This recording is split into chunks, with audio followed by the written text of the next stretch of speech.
be advised that this recorded webinar has been edited from its original format, which may have included a product demo.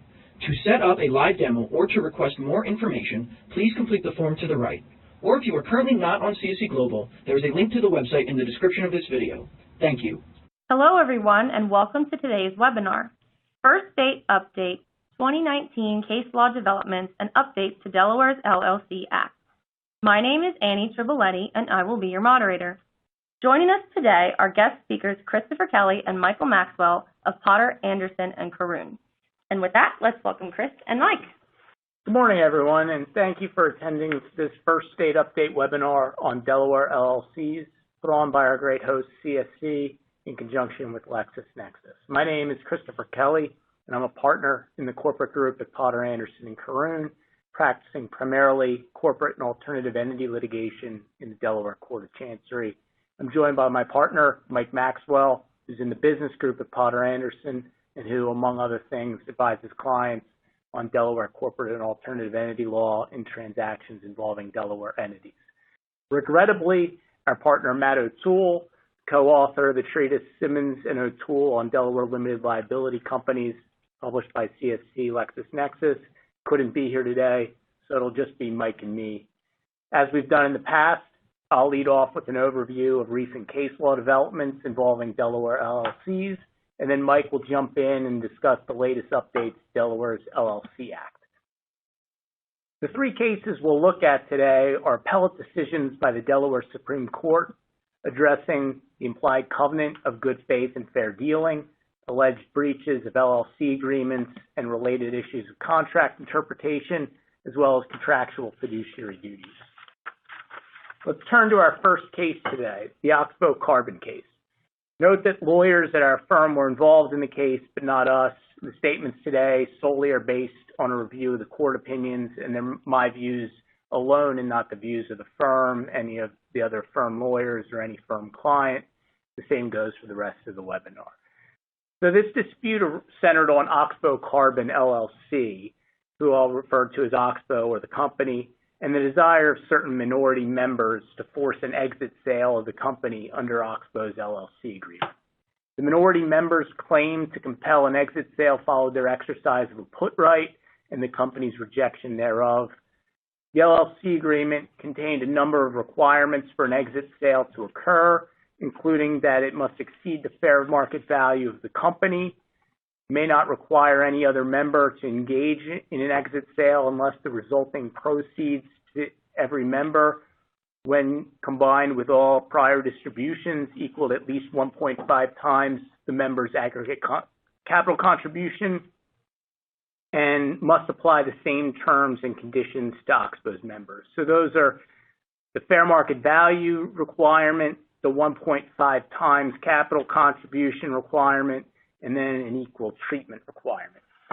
After commencing a sale process, Oxbow received a letter of intent from a third party that valued the company at $177 per unit, an amount that exceeded the company's fair market value as defined in the LLC agreement. The parties, however, disagreed whether the terms of the third party's offer satisfied the other exit sale requirements under the LLC agreement, ultimately leading to litigation. In the litigation, the central question was whether an exit sale could proceed, notwithstanding the fact that the third party's bid did not satisfy the 1.5 times requirement as to two small investors who were affiliated with the majority member and who invested in Oxbow 4 years after it was organized at a price of $300 per unit.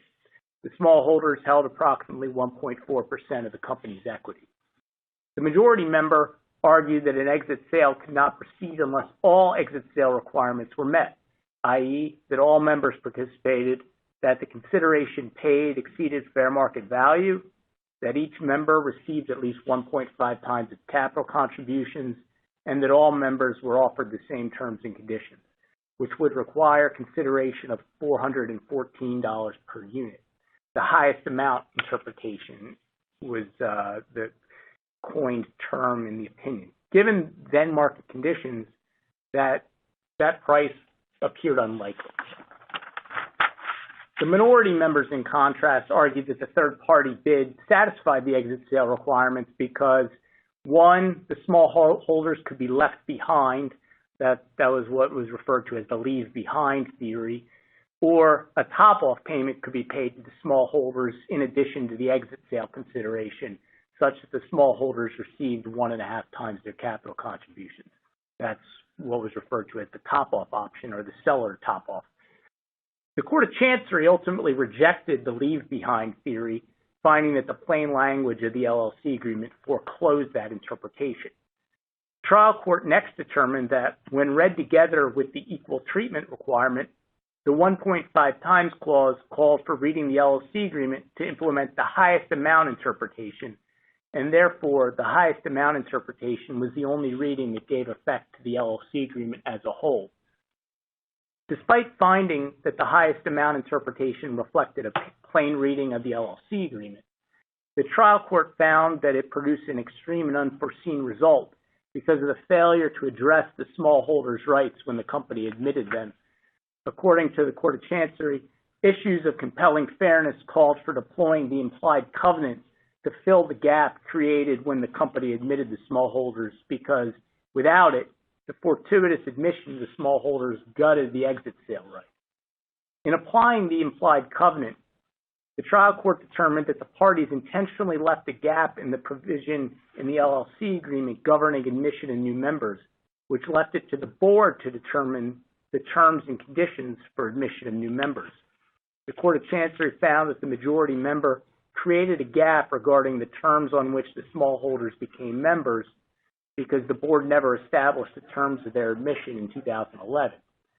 Having determined that a gap existed, the trial court held that the top-off option should be implied to fill that gap. The trial court reasoned that if the parties addressed the issue when the small holders were issued units in the company, the minority members never would have consented to admitting the small holders if they had understood that the admission would reset the 1.5 times clause, and that the majority member would not have insisted on the highest amount interpretation. Rather, the trial court found that the most likely outcome is that the parties would have agreed to a seller top-off. Because the trial court found that the top-off option was viable, and because the third-party letter of intent otherwise satisfied the requirements for an exit sale, the trial court ruled that the transaction that the minority members had secured met the requirements for an exit sale. Following supplemental briefing on the appropriate remedy, the trial court awarded a decree of specific performance that the parties complete the exit sale process initiated by the minority members. On appeal, the Supreme Court affirmed in part, reversed in part, and vacated in part in a unanimous en banc decision. Pertinently, the Supreme Court held that the trial court correctly interpreted the operating agreement, but erred in finding a contractual gap concerning the admission of the small holders and in applying a seller top-off through the implied covenant. The Supreme Court agreed with the trial court that the highest amount interpretation was the only reading of the LLC agreement that gave meaning to all of the exit sale requirements. But the Supreme Court parted ways with the Court of Chancery in its application of the implied covenant, holding that the trial court erred in finding that a gap existed in the LLC agreement relating to the terms on which the small holders became members. The Supreme Court found that the record showed that the board admitted the small holders without imposing a different set of rights. The Supreme Court found that the LLC agreement delegated responsibility to the board to set the terms of admission and permitted but did not require the board to issue units with different rights and classes. Thus, absent the imposition of different rights, the newly admitted members would have the same rights as all members. In addition, the Supreme Court noted that it's declined in other cases to imply new contract terms merely because the contract grants discretion to a board of directors, and that such a grant of discretion is more appropriately viewed as a contractual choice and not a gap. Further, the Supreme Court found that there was no argument that the board had exercised its discretion in bad faith in admitting the new members. And at the time of contracting, the parties expressly contemplated that new members could be admitted later on. Thus, no gap existed for the implied covenant to fill, and the court concluded by reiterating that the implied covenant should not be used as an equitable remedy for rebalancing economic interests, particularly where as here, the parties were sophisticated business persons and entities. Our next case today is the Leaf Invenergy case, which primarily involved the issue of a company's breach of a requirement in its LLC agreement that it first obtain the plaintiff member's consent to a substantial asset sale or else redeem the member's interest in the company for a specified target multiple of its capital investment. By way of background, in 2008, Invenergy was raising money in a Series B investment round, and Leaf invested $30 million in Series B notes. The note agreement gave Leaf and other note holders the right to convert to equity, and the note agreement incorporated an LLC agreement that the note holders and Invenergy would execute upon conversion. Both the note agreement and the incorporated LLC agreement contain provisions prohibiting Invenergy from conducting what was defined as a material partial sale, which referred to, for our purposes, a sale of a significant portion of Invenergy's assets without obtaining Leaf's consent, or else Invenergy was required to pay Leaf a target multiple of its capital investment. In late 2014, Invenergy began to explore an asset sale, but did not want to have to obtain Leaf's consent or pay it the target multiple. Invenergy tried to keep Leaf in the dark, but Leaf soon discovered that Invenergy was considering an asset sale, and in June 2015, Leaf exercised its right to convert its notes into equity. Invenergy, however, did not complete the conversion and instead sought regulatory approval for it. Then, in early July, Invenergy and Terraform, the buyer, executed a purchase agreement pursuant to which Terraform would buy a material portion of Invenergy's assets. Although Invenergy rushed to finalize the Terraform deal, according to the Supreme Court, it dragged its feet when it came to completing Leaf's conversion from the notes to equity. Leaf was not admitted as a member of the LLC until late September. Then in December 2015, Invenergy and Terraform entered into an amended and restated purchase agreement, and they closed the deal the next day. Invenergy did not receive Leaf's consent to the transaction, nor did Invenergy pay Leaf the target multiple. In an initial ruling, the Court of Chancery found that Invenergy breached the LLC agreement by not obtaining Leaf's consent or paying Leaf the target multiple. The trial court held that the operative time for determining Leaf's status as a member was at closing, and in the alternative, Leaf was still a member prior to the signing of the amended and restated purchase agreement. After that ruling on liability, Leaf sought final judgment in its favor in the amount of the target multiple, which Leaf calculated as $126 million. In response, Invenergy claimed that Leaf was not entitled to any damages because the asset sale hadn't harmed Leaf. In a post-trial decision, the Court of Chancery agreed with Invenergy and held that Leaf had failed to prove actual damages. This was despite the contemporaneous record evidence showing that all the parties to the LLC agreement understood that Leaf would receive its target multiple if Invenergy conducted a material partial sale, such as the sale to Terraform without Leaf's consent. The trial court awarded Leaf $1 as nominal damages. On appeal, the en banc Supreme Court reversed and awarded Leaf the target multiple. The Supreme Court rejected the trial court's interpretation of the LLC agreement that payment of the target multiple in the absence of Leaf's consent was not a contractual obligation, but simply an exception to Invenergy's need to obtain Leaf's consent. The Supreme Court observed that the way the trial court had interpreted the LLC agreement would mean that Leaf's consent right would simply vanish upon Invenergy's election to ignore it without any consequence. Instead, the Supreme Court held that the LLC agreement unambiguously required Invenergy to pay Leaf the target multiple if it conducted a material partial sale without obtaining Leaf's consent. Because Invenergy conducted a non-consensual material partial sale, the Supreme Court ruled that the calculation of Leaf's damages was simple. It was entitled to the target multiple. The Supreme Court also stated that the trial court ignored the contractual expectations of the parties in determining damages, erring in deciding that a hypothetical negotiation was the framework for analyzing Leaf's damages. The Supreme Court explained that the trial court's analysis failed to consider the entirety of Invenergy's breach, because Invenergy's breach was only complete when it failed to obtain Leaf's consent and when it failed to pay the target multiple. The trial court's damages analysis, however, only focused on the former and not both. Considering the breach as a whole, the Supreme Court concluded that what would most aptly repair that breach is Invenergy's payment, now in satisfaction of a damages award, of the amount it agreed to pay for the right to engage in material partial sale without Leaf's consent. Accordingly, the Supreme Court awarded Leaf the target multiple as contractual damages on condition that it surrender its membership interest in the company. Turning to our third case of the day, the Shorenstein-Hayes-Niederlander Theaters appeals. This case has a lengthy procedural background, but the principal issue in the trial court and in this appellate decision was whether one of the two members of a 50-50 owned theater partnership, Shorenstein-Hayes-Niederlander Theaters, which was organized as an LLC, could stage competitive theater productions.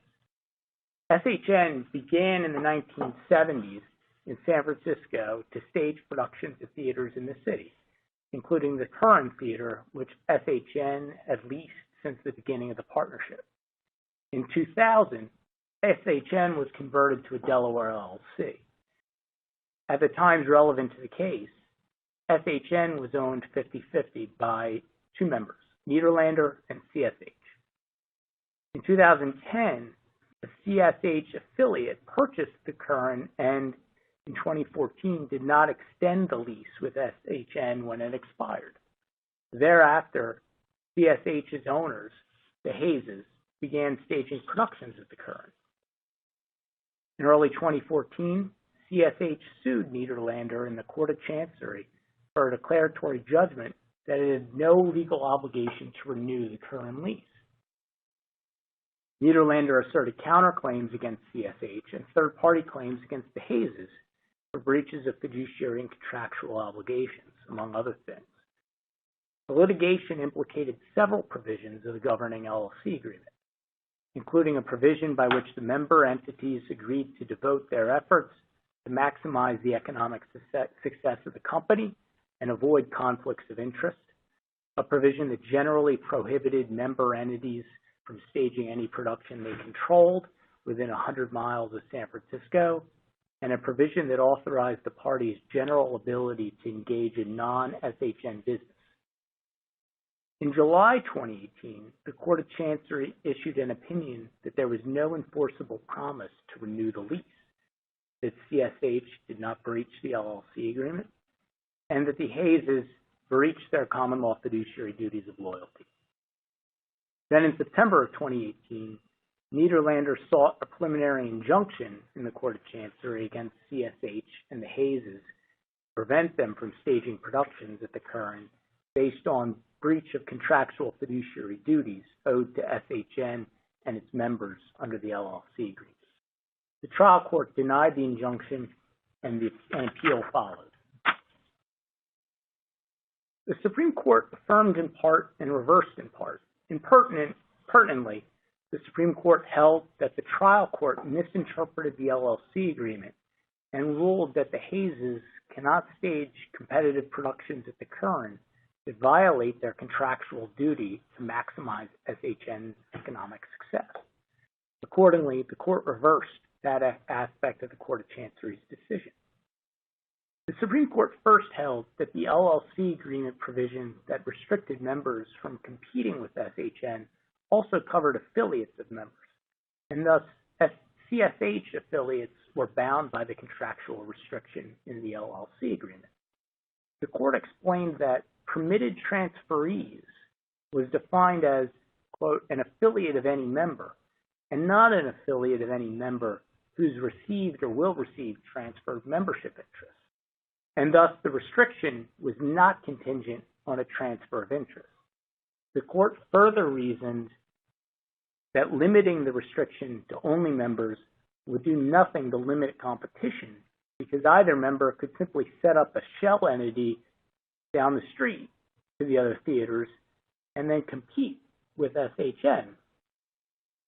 The Supreme Court next found that the trial court misinterpreted the LLC agreement provision that required members to devote their efforts to maximizing SHN's economic success.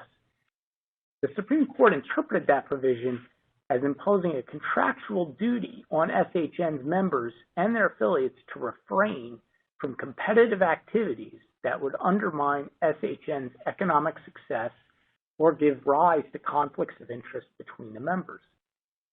The Supreme Court viewed the LLC agreement provision permitting outside business activities as saying nothing about the right to compete against SHN, and therefore CSH could not itself or through affiliates use the current to compete with SHN, as such competition would not maximize SHN's economic success.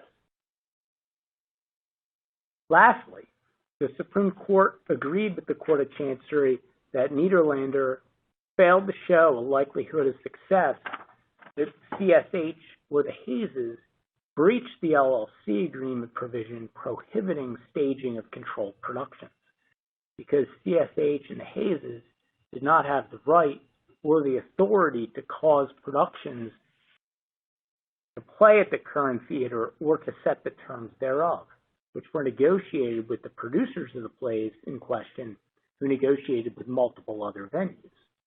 Rather, the CSH affiliate and the Hayes were mere lessors of the current theater as to those particular plays and lacked control over the productions. With that, I'll turn it over to Mike to talk about the legislative updates to the Delaware LLC Act. Thanks, Chris. And good morning.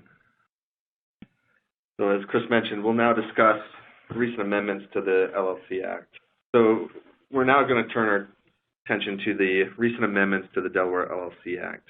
Now, the amendments enacted this year were not nearly as extensive as those that were enacted last year, and many of the amendments this year focus on the additional revisions to some of those amendments that were adopted last year, including updates to the newly effective series provisions as well as to the concept of division. This year, additionally, a new section was added to the Act to address electronic signatures and delivery of documents. And the amendments adopted this year by the legislature became effective August 1st, 2019. Let's turn first to registered agent resignations. So sections 18104C and D of the LLC Act provide circumstances in which a registered agent may resign. Specifically, section 18104D provides circumstances in which a registered agent may resign when there's not another registered agent appointed in its place. Whenever a Delaware LLC's registered agent resigns and does not appoint a successor, the Act provides that the effectiveness of the resignation is delayed until 30 days after the certificate of resignation is filed. Now, these delay periods are intended to afford a reasonable amount of time to remedy the resignation through the appointment of a successor registered agent and to avoid the negative consequences that could result from the failure to do so. So this year, section 18104D of the Act has been amended to provide that the registered agent of the LLC, including one whose certificate of formation has been canceled pursuant to section 181108 of the Act, which is a failure to pay annual tax, may resign without appointing a successor registered agent by filing a certificate of resignation. So it's just some clarification around the circumstances when a registered agent may resign in that context, specifically if the certificate of formation has been canceled pursuant to 181108.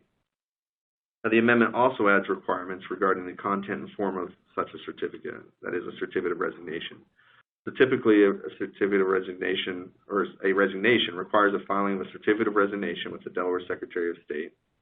As I discussed before, it's effective 30 days after such certificate is filed. And it contains a statement that a written notice of resignation was given to the LLC at least 30 days prior to the filing of the certificate by mailing or delivering such notice to the LLC at its address last known to the registered agent. And it must set forth the date of such notice. Now, the Act was amended this year to provide that the requirements of such certificate must also include information that was last provided to the registered agent regarding an LLC's communications contact. And the amendments provide that such information will not be deemed public. And just as by way of reminding everyone what a communications contact, or the information that's required for that, it's information required under Section 18104G, which includes the name, email address, business address, which was no P.O. boxes, and business telephone number of someone at the company, a member or manager that can act for the company and provide the information that a registered agent provides to the company. Finally, a certificate filed pursuant to Section 18104D must be on the form prescribed by the Delaware Secretary of State. Moving on to electronic signatures and delivery of documents. The amendments to the Act this year include the addition of provisions relating to the execution of documents by electronic signature and delivery of documents by electronic transmission. A new Section 18113 has been added to the Act, establishing non-exclusive safe harbor methods to reduce certain acts or transactions to a written or electronic document and to sign and deliver a document manually or electronically. Specifically, any act or transaction contemplated or governed by the LLC Act or an LLC agreement may be provided for in a document, and an electronic transmission will be deemed the equivalent of a written document. New Section 18113A permits LLC transactions, such as entering into an agreement of merger that's not filed with the Delaware Secretary of State, to be documented, signed, and delivered through DocuSign and similar electronic means. Now, these safe harbor provisions apply solely for the purposes of determining whether an act or transaction has been documented and whether a document has been signed and delivered in accordance with the LLC Act and the LLC agreement. Now, along with this new provision, new terms, document and electronic transmission, were added to the Act as well. The term document is defined to mean any tangible medium on which information is inscribed and includes handwritten, typed, printed, or similar instruments and copies of such instruments, and 2, an electronic transmission. The term electronic transmission is defined as any form of communication not directly involving the physical transmission of paper, including the use of or participation in one or more electronic networks or databases, including one or more distributed electronic networks or databases, i.e. blockchain, that creates a record that may be retained, retrieved, and reviewed by a recipient thereof, and that may be directly reproduced in paper form by such a recipient through an automated process. So whenever the LLC Act or an LLC agreement requires or permits a signature, an electronic signature will be a permissible mode of executing a document. An electronic signature is defined as an electronic symbol or process that is attached to or logically associated with a document and executed or adopted by a person with an intent to authenticate or adopt the document. These provisions further provide that, unless otherwise provided in an LLC agreement or agreed to between the sender and recipient, an electronic transmission is delivered to a person at the time it enters an information processing system that the person is designated for the purpose of receiving electronic transmissions of the type delivered, so long as the electronic transmission is in a form capable of being processed by that system and the person is able to retrieve it. So, furthermore, Section 18113A does not prohibit the conduct of a transaction in accordance with the Delaware Uniform Electronic Transactions Act, so long as the parties of the transaction that are governed by the LLC Act, or parts of the transaction, are documented, signed, and delivered in accordance with Section 113A or otherwise in accordance with the LLC Act. And Section 113A also does not preempt any statute of frauds or other law that might require actions to be documented or documents to be signed or delivered in a specified manner. In particular, thinking of real estate transactions in that context. Moving on through the new sections, Section 18113B enumerates specifically certain documents and actions that are not governed by Section 18113A. And these include a document filed with or submitted to the Delaware Secretary of State, the Register and Chancery, or a court or other judicial or governmental body of the state of Delaware. A certificate of limited liability company interest or partnership interest. When I speak of a certificate of LLC interest or partnership interest, those are certificates that represent such LLC interest or partnership interest. And nor will it be governed acts or transactions affected pursuant to respective provisions of the LLC Act relating to the requirements to maintain a registered office or registered agent in the state of Delaware, service of process, foreign entities, or derivative actions. 113B also provides that it does not create any presumption that such excluded items are prohibited from being affected by electronic or other means. Even though they're excluded, it's not intended to create a presumption that these are prohibited from being affected by electronic or other means pursuant to other statutes or other law. If an exclusion applies, however, 18113 may not be relied on as a basis for documenting an act or transaction or signing or delivering a document. Now, a limited liability company agreement may limit the application of Section 113A by expressly restricting one or more of the statutorily permitted means of documenting an act or transaction or signing or delivering a document. That said, a provision of the LLC agreement providing only that an act or transaction will be documented in writing or that a document will be signed or delivered manually will not preclude the application of Section 113A. A prohibition, to the extent that you want it to be effective to prohibit application of 113A, should be expressed and must expressly limit the means of documenting an act or transaction expressly set forth in 113A. Moving on to Section 113C. 113C addresses the interaction between the Act, the LLC Act that is, and the Federal Electronic Signatures in Global and National Commerce Act, or commonly known as the e-Sign Act.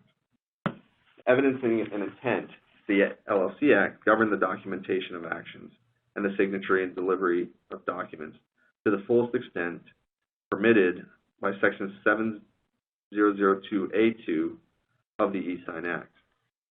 So in general, the e-Sign Act provides that with respect to a transaction in or affecting interstate or foreign commerce, and subject to specified exceptions and limitations, signature, contract, or other record relating to the transaction may not be denied legal effect, validity, or enforceability solely because it's in an electronic form, and a contract relating to such transaction may not be denied legal effect, validity, or enforceability solely because an electronic signature or an electronic record was used in its formation.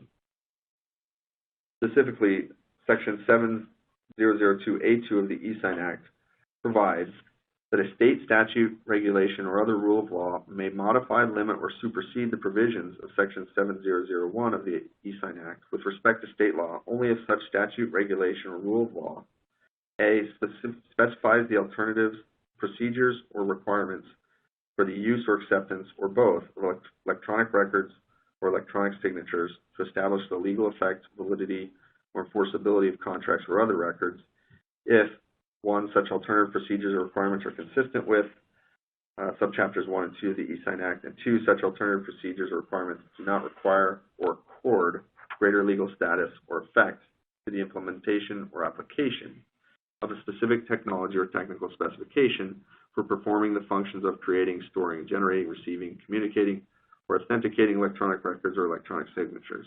And B, if enacted or adopted after June 30th, 2000, makes specific reference to the e-Sign Act. That's a mouthful citing the statute there, but essentially the provisions of Section 113 expressly confirm an intent to allow the LLC Act to govern the documentation of actions and the signature and delivery of documents to the fullest extent that the LLC Act is not preempted by the e-Sign Act. So with that, we'll move on to contractual appraisal rights.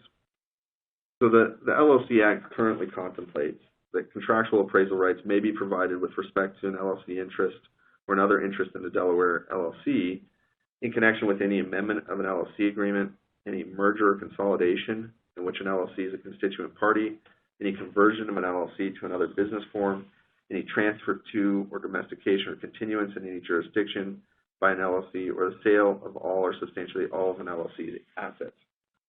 Now, notably, these are rights that must be contractually provided in an LLC agreement or an agreement or plan of merger or consolidation. These are not default appraisal rights that you might find in the DGCL. So for appraisal rights to apply in the context of an LLC, they have to be contractually provided. So Section 18.210 has been amended this year to provide that contractual appraisal rights may also be available in connection with any division of a limited liability company, as well as any merger or consolidation in which a registered series is a constituent party, any conversion of a protected series to a registered series of such LLC, and any conversion of a registered series to a protected series of such LLC.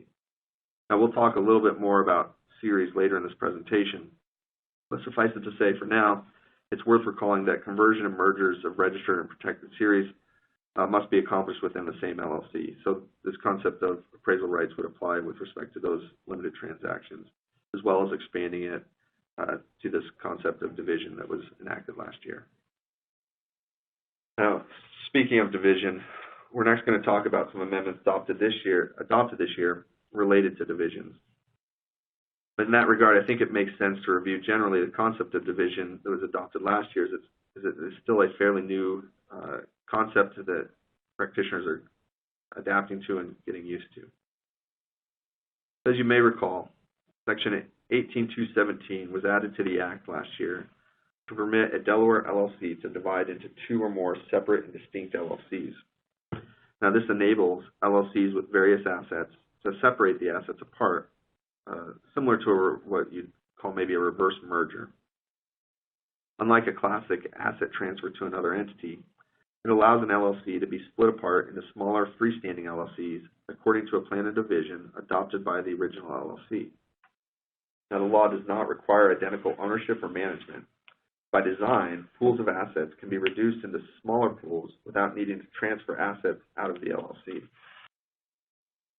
Now, a division is effected pursuant to the adoption of a plan of division and a filing with the Secretary of State of a certificate of division and a certificate of formation for each new LLC formed pursuant to the division. Now, whether or not an LLC can be divided is subject to its LLC operating agreement.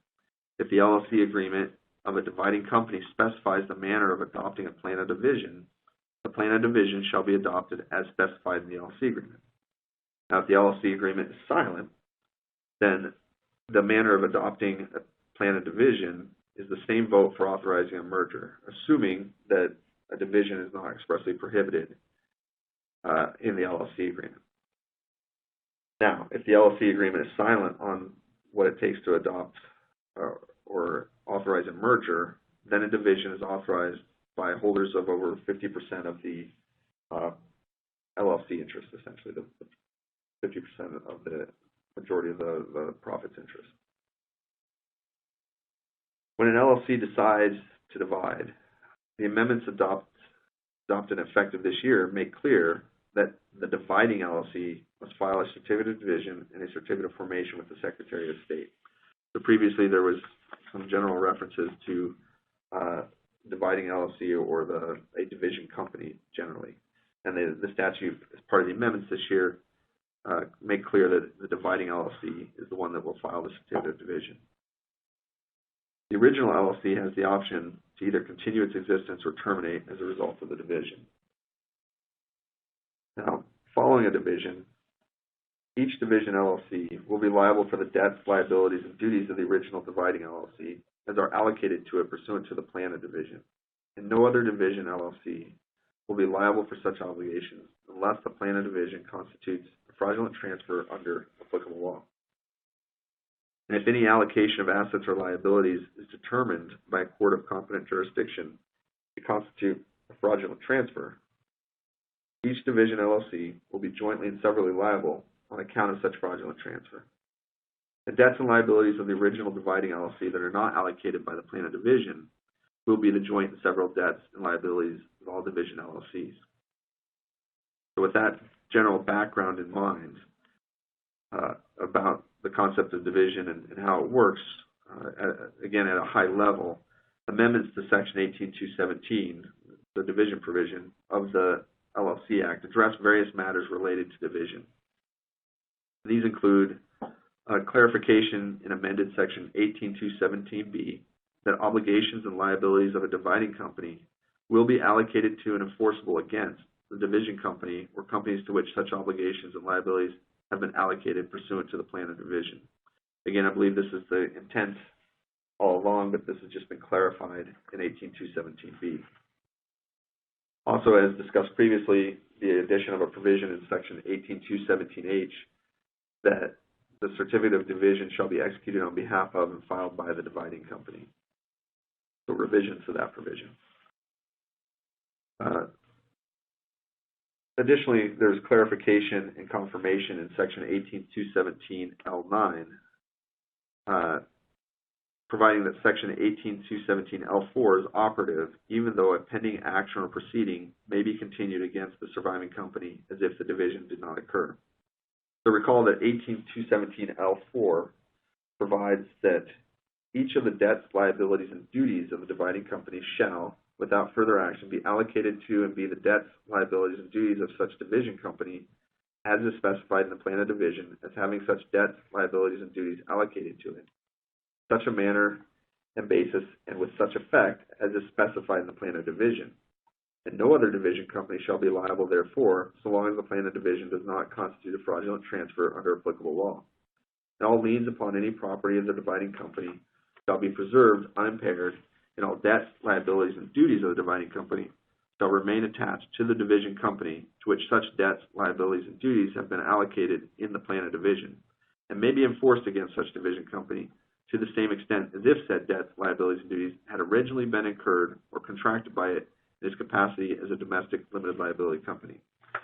So really, this amendment is just clarifying that any action or proceeding pending against the dividing company may be continued against the surviving company as if the division did not occur, but it will be subject to the allocation of debts, liabilities, and duties to a division company provided in Section L4 that we just discussed.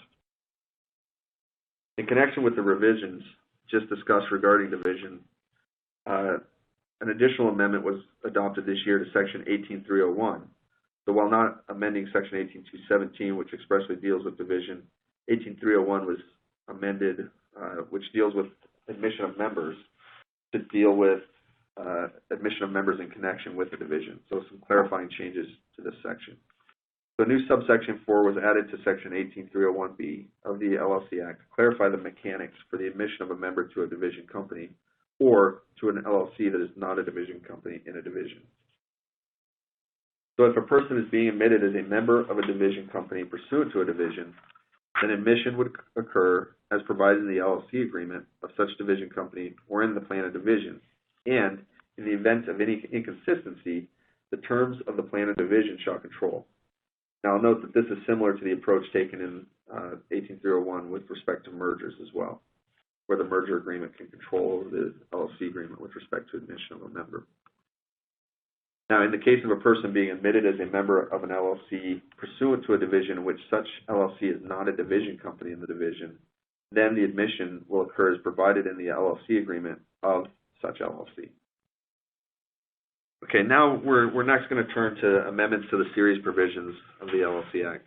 And again, as we did with division, I think it may be helpful for a short review regarding series LLCs generally. So you might recall that Section 18215 was added to the LLC Act, I think roughly around 1996, and provided that an LLC may establish or provide for one or more series of members, managers, LLC interests, or assets. Now, a series is essentially an internal cell within an LLC that may have a separate business purpose or an investment objective and separate rights, powers, and duties with respect to specified assets and liabilities of the LLC. Now, a goal of setting up a series LLC is generally to have inter-series liability protections.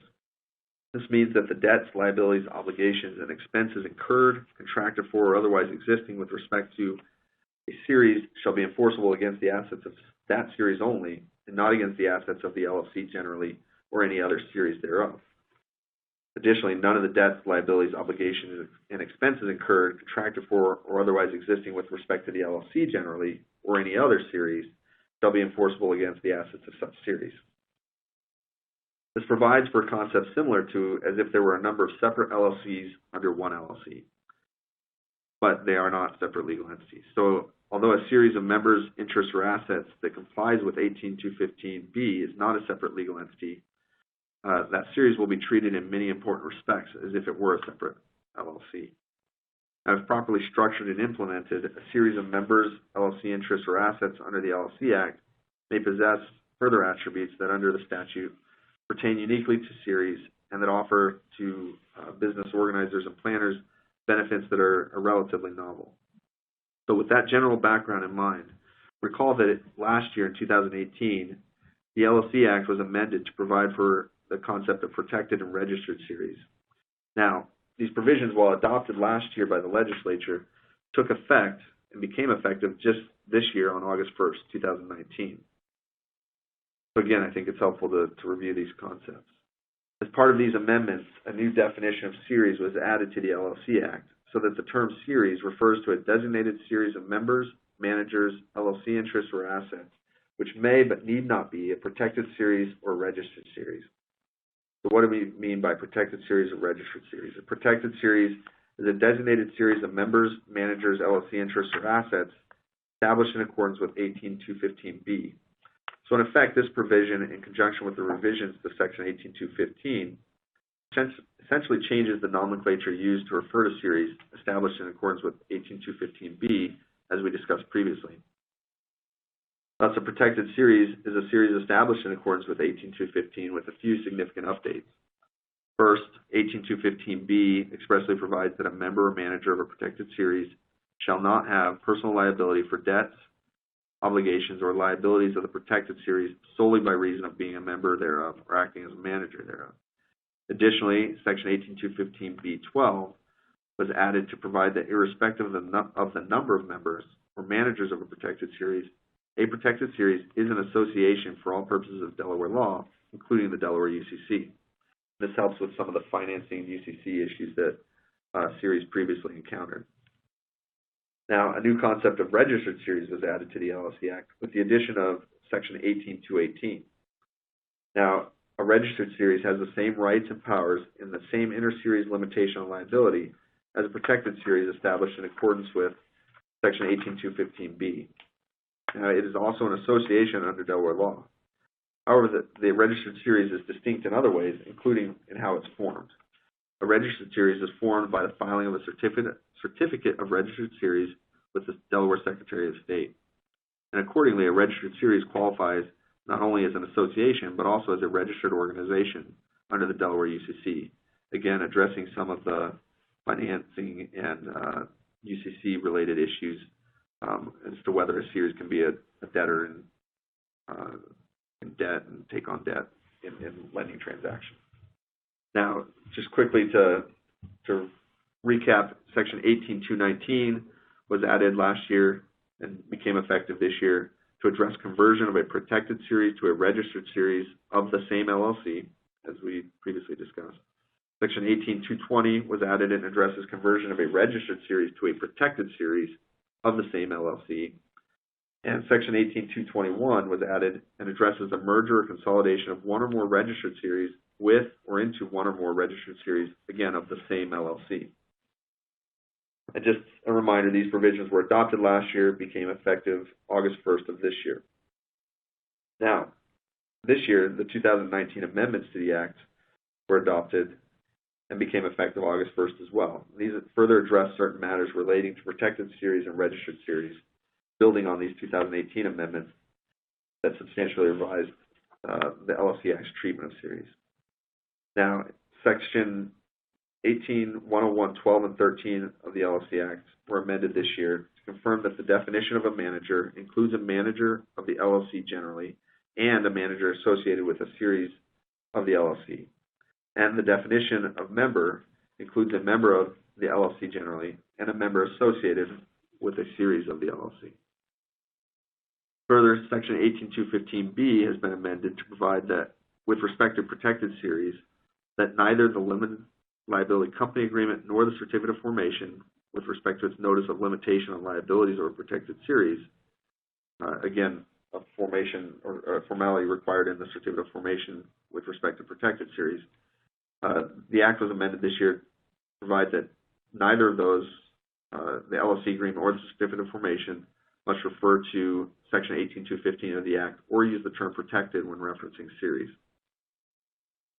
So as long as you comply with the formalities of 18215 and creating a protected series, you don't have to expressly reference 215 or protected to create a protected series. Again, a clarification, I believe.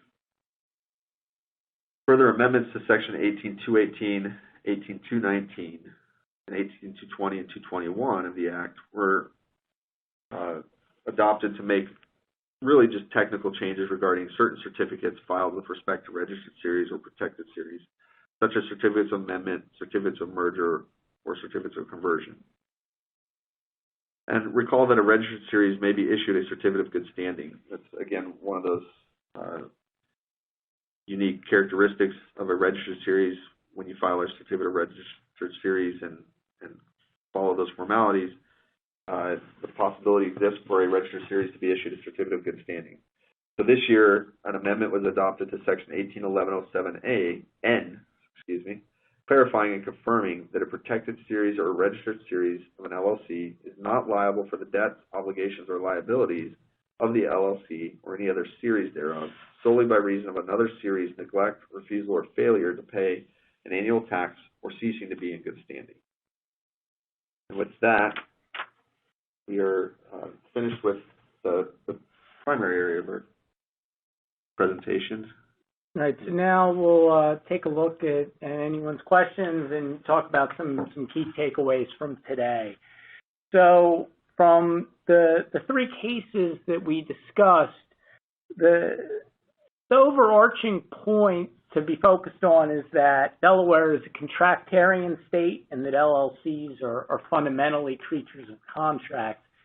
The Delaware LLC Act is intended to give maximum effect to the principle of freedom of contract, and that's exemplified in all of the decisions we looked at today. For example, in the Oxbow case, the key takeaway is that the implied covenant will not override the express terms of the contract.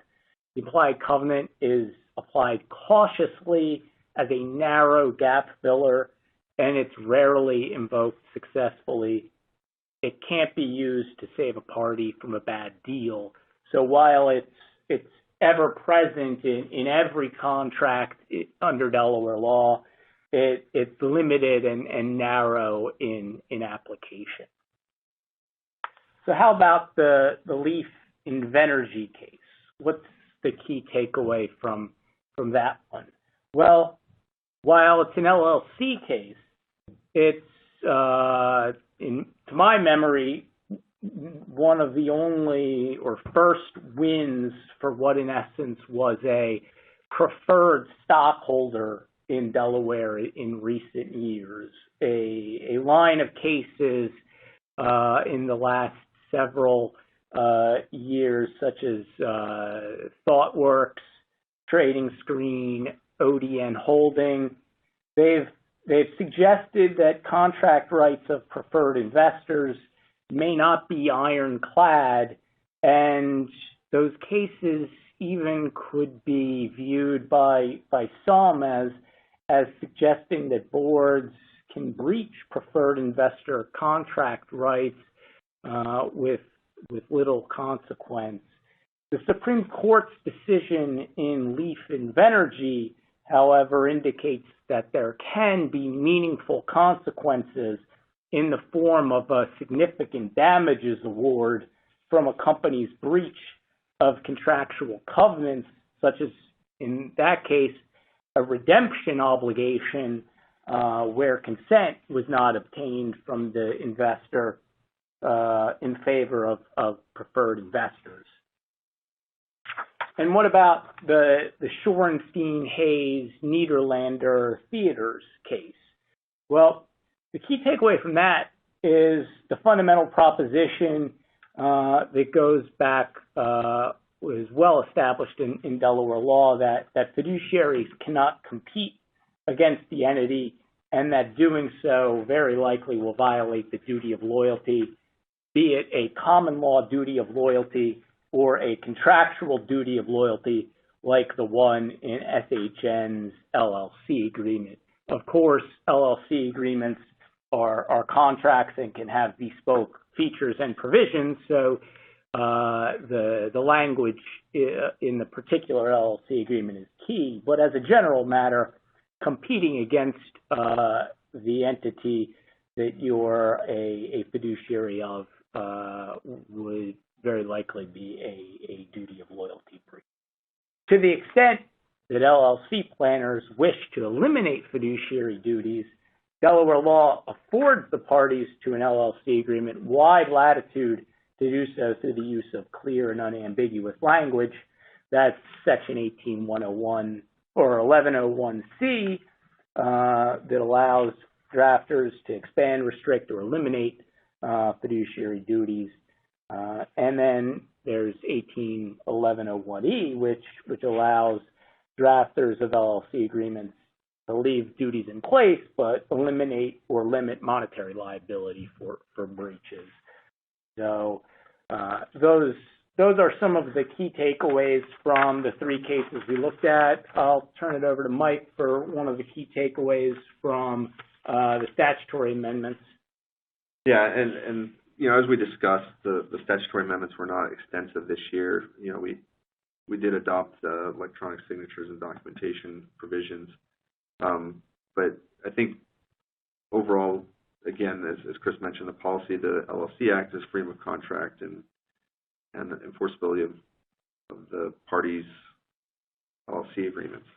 And I think the amendments, to me, at least, even though not extensive this year, just are further evidence of Delaware's overarching goal of making the LLC Act as current as possible and is user-friendly for businesses and members and managers and the constituent parties. Now, a couple notes on division. You know, division is a new concept where it still requires, I think, further understanding of how those provisions work, but with respect to lenders and commercial transactions dealing with LLCs, I think the division requires vigilance in reviewing loan documents, organizational documents of LLCs when you're dealing with financings and really just understanding to the extent that you do not want a division to be effective. You know, there's some safe harbor provisions that we didn't get into in detail under the division statute, but really want to make sure that your loan documents are updated or organizational restrictions to the extent you're using single member LLCs or other LLC, you know, lenders are making comments to LLC agreements, making sure that those address the concept of division. And finally, with respect to the series, you know, treatment of series still have a lot of questions outstanding, but with the amendments to the statutes, including those this year, making further adjustments, I think we're getting closer to solutions that will allow these to be more widely used. You know, it's a registered organization under the Uniform Commercial Code, which helps with LLCs being debtors in financings. As series becomes more popular, the inter-series liability protections will likely be respected by other jurisdictions, and bankruptcy laws may develop to permit a filing by a single series without putting the LLC or other series in bankruptcy. So again, bankruptcy is another one of those areas of the law that we don't know how a series would be treated. But many states have now adopted series provisions, and a Uniform Protected Series Act was adopted and is being considered by a number of jurisdictions. So I think Delaware, you know, the amendments really reflect that it's modernized its provisions to allow for the proliferation of series as soon as these problems are eliminated. Again, there are issues, but I think we're moving ever closer to resolution of those.